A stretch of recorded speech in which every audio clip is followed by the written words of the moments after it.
El ABC del comunismo libertario. Capítulo sexto. Guerra. ¿Comprendes lo que esto quiere decir? ¿Conoces alguna otra palabra más terrible en el vocabulario del mundo? ¿No traen estas letras a tu mente escenas de matanzas y carnicerías, de homicidios, de pillaje y destrucción? ¿No oyes el estruendo del cañón, el grito del herido, el estertor final del que agoniza? ¿No puedes ver el campo de batalla sembrado de cadáveres? Seres humanos reducidos a pedazos, esparcidos su sangre y sus sesos, hombres llenos de vida convertidos bruscamente en carroña.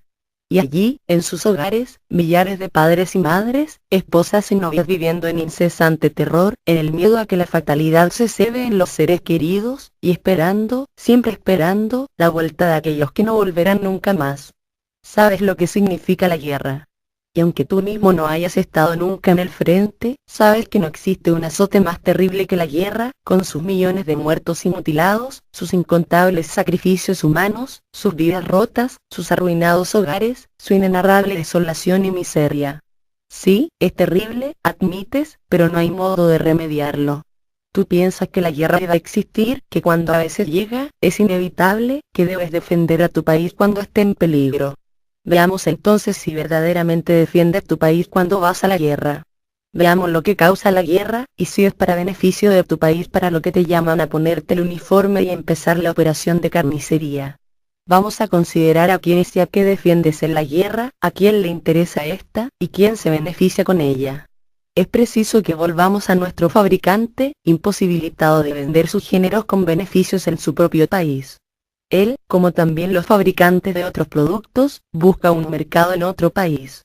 Va a Inglaterra, Alemania, Francia o algún otro país y trata de colocar allí su sobreproducción, su excedente. Pero se encuentra con idéntica situación que en su país. También tienen sobreproducción, es decir, que los trabajadores están tan explotados y mal pagados que no pueden comprar las mercancías que han producido. Los fabricantes de Inglaterra, Alemania, Francia, etc., tienen, pues, la vista puesta en otros mercados, precisamente lo mismo que el fabricante americano. Los fabricantes americanos de una determinada industria se organizan en un monopolio. Los magnates industriales de otros países, también, y cada monopolio nacional comienza a competir con los demás. Los capitalistas de cada país tratan de conquistar los mejores mercados, especialmente los nuevos. Estos se encuentran en China, Japón, la India y países similares, esto es, en aquellos que no han desarrollado todavía sus propias industrias. Cuando cada país haya desarrollado sus propias industrias no existirá ningún mercado extranjero y, entonces, algún poderoso grupo capitalista devendrá como el único trust monopolizador del mercado del mundo. Pero, entre tanto, los intereses capitalistas de los diferentes países industriales combaten por la posesión de los mercados extranjeros, compitiendo entre sí. Obligan a las naciones débiles a concederles privilegios especiales, trato de favor. Excitan la envidia de sus competidores, y reclaman de sus respectivos gobiernos la defensa de sus intereses. Los capitalistas americanos dirigen a su gobierno un llamamiento para que proteja los intereses americanos. Los capitalistas de Francia, Alemania e Inglaterra hacen lo propio, reclaman de sus gobiernos protección para sus beneficios. Entonces, los distintos gobiernos exigen de sus pueblos la defensa de sus territorios. ¿Comprendes cómo funciona el juego? No te dicen que tienes que proteger los privilegios y dividendos de cualquier capitalista americano en un país extranjero. Saben que si te dijeran tal cosa te reirías de ellos y rehusarías exponerte a las balas para henchir las ganancias de los plutócratas. Pero sin ti y sin otros como tú, no pueden hacer la guerra. Por eso alzan el grito de, defiende tu patria. Insultan tu bandera. A veces, actúan contratando matones para que insulten a la bandera de tu patria en país extranjero, o para que destrocen haciendas y bienes de americanos aposentados allí, para convencer a los de casa, enfurecerlos y que se precipiten a alistarse en la armada y el ejército. No creas que exagero. Es sabido que los capitalistas americanos han provocado revoluciones en otros países siempre que han podido, particularmente en Sudamérica, a fin de conseguir un nuevo gobierno más amistoso y asegurarse así los privilegios que ambicionaban. Pero, generalmente, no necesitan ir tan lejos. Todo lo más que han de hacer es apelar a tu patriotismo, adularte un poco, decirte que puedes vencer al mundo entero, porque eres superior, y ya te tienen dispuesto a vestirte el uniforme de soldado y a ejecutar sus órdenes. Es para esto para lo que se utiliza tu patriotismo, el amor a tu país. Con razón escribió el gran pensador inglés Carlyle. ¿Cuál es, hablando en lenguaje extraoficial, el verdadero significado de la guerra y cuál es su resultado? Por lo que sé, allá en el pueblo británico de Dungrudge, por ejemplo, viven y se afanan normalmente unas 500 almas. De entre estas, para combatir a ciertos enemigos naturales franceses, se han seleccionado sucesivamente, durante la guerra francesa, repito, 30 hombres corpulentos. Dungrudge los ha amamantado y ha criado a su cargo. Los ha alimentado, no sin dificultades y pesares, hasta alcanzar la madurez y hasta los ha instruido en diversos oficios. Así uno sabe tejer, otro construir, otro forjar, y el más débil puede resistir 30 piedras de 16 onzas, a Bordeaux en el original, libra de uso común en Inglaterra. Sin embargo, entre lágrimas y reniegos, son escogidos, vestidos de rojo y embarcados y enviados, a costa del erario público a unas 2000 millas, digamos al sur de España. Y allí son alimentados sin límite. Y ahora, hacia ese lugar en el sur de España, se están dirigiendo 30 artesanos franceses, de algún Dungrudge francés. Siguiendo el mismo camino, tras infinitos esfuerzos, los dos grupos se encuentran, 30 frente a 30, cada uno con un arma en las manos. E inmediatamente se da la orden de fuego. Y se disparan mutuamente matándose. En lugar de 60 artesanos dinámicos y útiles, el mundo tiene los esqueletos de 60 cadáveres, que es preciso enterrar, para después llorarlos. ¿Existía una disputa entre estos hombres? Por más ocupado que está el diablo, no tenían ninguna. Ellos vivían distantes, apartados, eran totalmente extraños, y no solo eso, incluso, en un universo tan amplio, existía, de modo inconsciente, a través del comercio una cierta ayuda mutua entre ellos. ¿Qué ocurrió entonces? No seas inocente. Sus gobiernos se habrán enfrentado y en lugar de dispararse mutuamente, tuvieron la astucia de hacer que estos desgraciados zoquetes se dispararan los unos sobre los otros.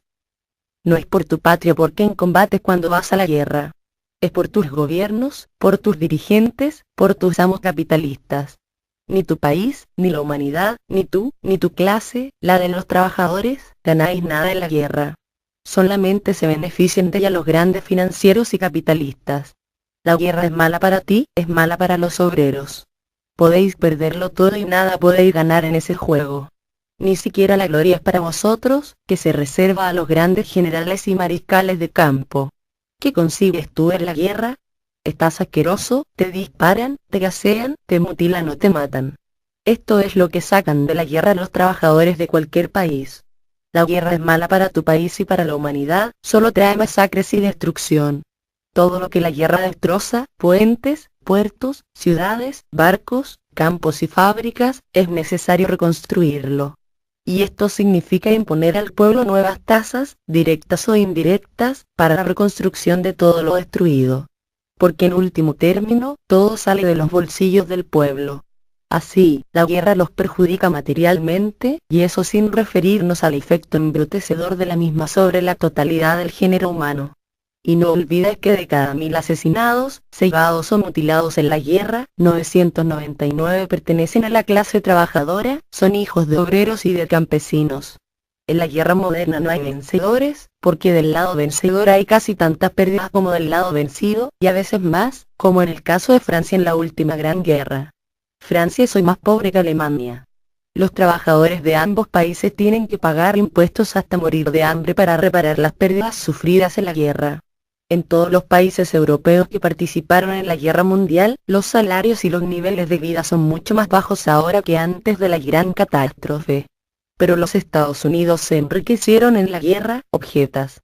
¿Quieres decir que un puñado de hombres ganó millones, y que los grandes capitalistas obtuvieron grandes beneficios? Ciertamente que los tuvieron, los grandes financieros consiguieron beneficios prestando dinero a Europa con un elevado tipo de interés y proveyéndola de material bélico y municiones. Pero, ¿en qué te beneficia esto? Párate a pensar cómo paga Europa a los Estados Unidos su deuda financiera y los intereses que genera, haciendo drogar aún más a los trabajadores y obteniendo de ello más beneficios. pagando sueldos aún más ínfimos y produciendo géneros más baratos. Los fabricantes europeos pueden vender más barato que sus competidores norteamericanos, y por esta razón, están obligados a producir también a más bajo coste. Así aparecen en escena su economía y su racionalización, que te obligan a trabajar más duramente o haber reducido tu salario a ser despedido directamente. ¿Ves, ahora, cómo unos salarios bajos en Europa afectan directamente a tu existencia? ¿Te das cuenta de que tú, el obrero norteamericano, estás ayudando a pagar a los banqueros de tu país los intereses por sus préstamos europeos? Algunas personas sostienen que la guerra es buena porque cultiva el valor. Este argumento es estúpido. Es apoyado solamente por aquellos que nunca han ido a la guerra y cuyos enfrentamientos fueron resueltos por otros. Es poco honrado argumentar esto, induciendo a pobres imbéciles a combatir por los intereses de los ricos. Las personas que de verdad han combatido te dirán que la guerra moderna no tiene nada que ver con el valor personal. Es un combate de masas en el que el enemigo está a gran distancia. Encuentros personales en los que pueda vencer el mejor son extremadamente raros.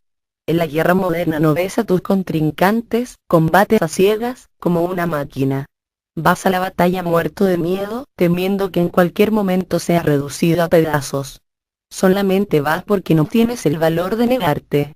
El hombre que hace cara a las difamaciones y a la desgracia, que se alza impávido contra la corriente popular, incluso contra sus amigos y su patria, cuando sabe que la razón está con él, el hombre que se atreve a desafiar a aquellos que tienen autoridad sobre él y que soporta la represión y la cárcel sin claudicar, ese es un hombre de valor.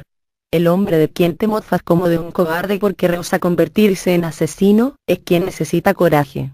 Pero necesitas tú ser valiente para obedecer órdenes, hacer lo que te digan y caer junto con otros miles en la línea de fuego, con la aprobación general y a los acordes de la bandera llena de estrellas. La guerra paraliza tu valor y aniquila toda esencia de la verdadera virilidad. Te degrada y te insensibiliza con la excusa de que no eres responsable, de que no es tu obligación pensar y razonar, sino matar y morir, igual que los otros centenares de miles condenados como tú. Guerra significa obediencia ciega, estupidez irreflexiva, insensibilidad brutal, destrucción gratuita y asesinato irresponsable. He tropezado con personas que me dicen que la guerra es buena porque mata a muchos y así hay más trabajo para los supervivientes. Considera qué terrible acusación contra el sistema actual son estas palabras. Imagínate un estado de cosas en el que los miembros de la comunidad se beneficien asesinando a un elevado número de ellos, para que así el resto pueda vivir mejor. ¿No sería este el peor sistema de devora hombres, el peor de los canibalismos? Y esto es precisamente el capitalismo, un sistema de canibalismo en el que uno devora a su semejante o es devorado por él. Esta es la verdad del capitalismo tanto en la guerra como en la paz, aunque en la guerra su verdadero carácter se desenmascara y evidencia más. En una sociedad humanizada y sensible, esto no podría suceder. Por el contrario, el aumento de población en una cierta comunidad redundaría en beneficio de todos porque el trabajo de cada uno sería entonces más soportable. Considerada así, una comunidad es análoga a una familia. Cada familia necesita realizar una cierta cantidad de trabajo que satisfaga sus necesidades. Luego, cuantas más personas de esta familia sean aptas para realizar el trabajo necesario, más fácil será este para cada miembro de ella, y menos trabajo le tocará a cada cual. ¿Es esto cierto igualmente para una comunidad o un país? Cuantas más personas haya para realizar el trabajo necesario para las necesidades comunes, más fácil será la tarea de cada miembro. Si en el caso de nuestra sociedad presente es al contrario, esto solo viene a probar que las condiciones son equívocas, bárbaras y perversas. Y aún más, que tales condiciones son absolutamente criminales si el sistema capitalista puede florecer sobre la matanza de sus miembros. Es evidente, entonces, que para los trabajadores, la guerra significa tan solo mayores cargas, más impuestos, un trabajo más duro y la reducción del nivel de vida anterior a la guerra. Pero hay en la sociedad capitalista una parte para quien la guerra es buena. Es el elemento que gracias a la guerra ahorra dinero, el que se enriquece con tu patriotismo y autosacrificio. Es el que integran los fabricantes de municiones, los que especulan con los víveres y otros suministros, los armadores de barcos de guerra. Abreviando, son los grandes señores de las finanzas, la industria y el comercio los únicos que se benefician de la guerra. Para ellos la guerra es una bendición. Una bendición por más de una razón. porque también les sirve para despistar a las clases laboriosas y que no reparen en su miseria diaria y fijar su atención en la política de altura y en la carnicería humana. Gobiernos y dirigentes han tratado de evitar sublevaciones y revoluciones populares organizando guerras. Tales ejemplos abundan en la historia. Desde luego, la guerra es un arma de dos filos. En muchas ocasiones se convierte en insurrección. Pero esto es otra historia, a la que volveremos cuando hablemos de la Revolución Rusa. Si me has seguido hasta aquí, debes haber llegado a la conclusión de que la guerra es resultado directo y un inevitable efecto del sistema capitalista como las cíclicas crisis industriales y financieras. Cuando llega una crisis en la forma en la que te he descrito, acompañada de desempleo y privaciones, te dicen que no es culpa de nadie, que son malos tiempos, que es el resultado de la sobreproducción y embustes similares. Y cuando la competición capitalista por beneficios y mercados provoca una guerra, los capitalistas y sus lacayos, los políticos y la prensa, lanzan el grito «Salva a tu patria», exaltando el falso patriotismo y haciéndote combatir por ellos en sus batallas. En nombre del patriotismo se te ordena que dejes de ser decente y honrado, que dejes de ser tú mismo, que suspendas el libre ejercicio de tu razón y entregues tu vida. Te conviertes en un diente sin voluntad del engranaje de la maquinaria homicida, obedeciendo ciegamente órdenes de asesinato, pillaje y destrucción. Abandonas a tu padre y a tu madre, a tu compañera, a tus niños y a todo lo que amas, para buscar a tu semejante y destrozarlo. Tu prójimo, que nunca te agravió, que tan infortunada víctima de sus amos es como tú lo eres de los tuyos. Solo verdad, demasiada verdad encierran las palabras de Carlyle, cuando dijo que el patriotismo es el refugio de los canallas. ¿Puedes ver ya cómo se burlan de ti, cómo eres embaucado? Toma el ejemplo de la guerra europea. Considera cómo se engañó al pueblo norteamericano para que los Estados Unidos participaran en el conflicto. El pueblo de Norteamérica no quería mezclarse en los asuntos europeos. Conocía poco de estos y procuraba no dejarse arrastrar en peleas homicidas. Por eso eligieron a Woodrow Wilson con el eslogan de «Él nos mantuvo al margen de la guerra». Pero la plutocracia norteamericana vio las colosales fortunas que se podrían reunir gracias a la guerra. No les bastaban los millones que cosecharon vendiendo municiones, armas y otros suministros a los combatientes europeos. Beneficios inconmensurablemente mayores se hicieron con la participación de un gran país, como los Estados Unidos, con sus 100 millones de habitantes, en la refriega. Se presionó al presidente Wilson y este no pudo oponerse. Al fin y al cabo, el gobierno no es más que el criado al servicio de los poderes financieros, está allí para cumplir sus órdenes. Pero ¿cómo meter a Norteamérica en la guerra cuando su población estaba expresamente en contra? ¿No eligieron a Wilson bajo la promesa de mantener al país al margen de la guerra? En tiempos antiguos, bajo monarcas absolutos, era obligatorio para la gente obedecer, simplemente obedecer los decretos del rey. Pero a menudo esto implicaba resistencia y peligro de rebelión. En los tiempos modernos existen medios más seguros y más eficaces de conseguir que el pueblo sirva a los intereses de sus gobernantes.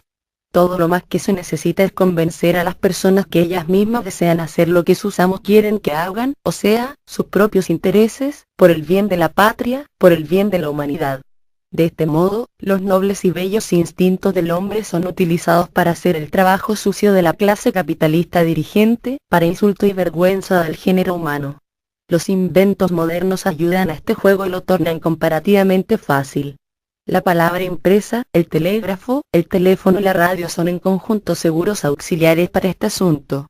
El genio humano que ha producido todas aquellas maravillas se explota y se degrada en interés de Mamón y Marte. El presidente Wilson ideó una nueva treta para enredar al pueblo norteamericano en la guerra a beneficio del gran capital. Woodrow Wilson, el primer presidente que pasó por la escuela, descubrió una guerra por la democracia, una guerra para terminar con la guerra. Bajo este lema hipócrita se emprendió una amplia campaña por todo el país, despertando en los corazones norteamericanos las más bajas tendencias de intolerancia, persecución y homicidio, colmándolos de venenosa inquina contra cualquiera que tuviese el coraje de expresar una opinión honrada e independiente. Apaleando, encarcelando y deportando a aquellos que osaron decir que era una guerra capitalista en busca de ganancias. Los objetores de conciencia contrarios a quitar vidas humanas fueron brutalmente maltratados por maricas y condenados a largas condenas de presidio. Hombres y mujeres que recordaron a sus compatriotas cristianos el precepto del Nazareno. "No matarás", fueron calificados de cobardes y encarcelados. Radicales que declararon que la guerra se iba por los intereses del capitalismo fueron tratados como crueles extranjeros y espías enemigos. Se promulgaron precipitadamente leyes y leyes para suprimir la libertad de expresión y de opinión. Castigos horribles se aplicaron a los objetores. Desde el Atlántico al Pacífico una turba, borracha de patriotismo asesino, difundía el terror. Todo el país enloquecía con el frenesí al son del patrioterismo. La propaganda militarista difundida por toda la nación arrastró por fin al pueblo norteamericano a la carnicería. Wilson se sintió orgulloso de combatir, pero no se sintió orgulloso de enviar a otros a pelear las batallas de los banqueros, a quienes servía. Muy orgulloso de pelear, pero no muy orgulloso de ayudar a que la plutocracia norteamericana acuñase oro con las vidas de 70.000 norteamericanos, muertos en los campos de batalla europeos. La guerra por la democracia, la guerra para terminar con la guerra hizo patente la más grande farsa de la historia. En realidad, inició una cadena de nuevas guerras aún no terminadas. Y ha sido admitido, hasta por el mismo Wilson, que la guerra no sirvió a propósito alguno, excepto para que el gran capital cosechase grandes beneficios. Complicó los asuntos europeos más de lo que lo estaban antes, empobreció a Francia y Alemania y las colocó al borde de la bancarrota nacional. Gravó a los pueblos de Europa con enormes deudas, y añadió cargas intolerables a las clases laboriosas. Los recursos de cada país fueron casi agotados. El progreso científico solo conoció nuevas formas de destrucción. El precepto cristiano se comprobó con la multiplicación de asesinatos y los tratados se firmaron con sangre humana. La guerra mundial edificó fortunas colosales para los amos de las finanzas, y tumbas para los trabajadores. ¿Y hoy? Hoy volvemos a estar abocados a una nueva guerra, mucho más inmensa y terrible que el último holocausto. Todos los gobiernos están preparándose para ella y empleando los millones de dólares que extraen del sudor y la sangre de los obreros, en la maquinaria destinada a la próxima matanza. Medita esto, amigo mío, y ve lo que el capital y el gobierno están haciendo por ti, haciendo para ti. Pronto volverán a llamarte para defender tu patria. En tiempo de paz eres esclavo en el campo, en la fábrica, en tiempo de guerra sirves de carne de cañón. Todo a la mayor gloria de tus amos. Y aún te dicen que todo está bien así, que es la voluntad de Dios, que esto debe ser así. ¿No ves que esto no es, en modo alguno, lo que Dios quiere, sino las actuaciones del capital y del gobierno? ¿No puedes ver que esto es así y debe ser así solo porque tú permites a tus amos políticos e industriales que te engañen y te estafen, y así ellos pueden vivir en la comodidad y el lujo, gracias a tu duro trabajo y a tus lágrimas, mientras te tratan de clase baja, aunque bastante buena para ser sus esclavos? Siempre ha sido así, observas, mansamente. Industrias se organizan en un monopolio.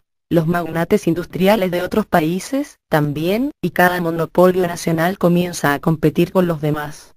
Los capitalistas de cada país tratan de conquistar los mejores mercados, especialmente los nuevos. Estos se encuentran en China, Japón, la India y países similares, esto es, en aquellos que no han desarrollado todavía sus propias industrias.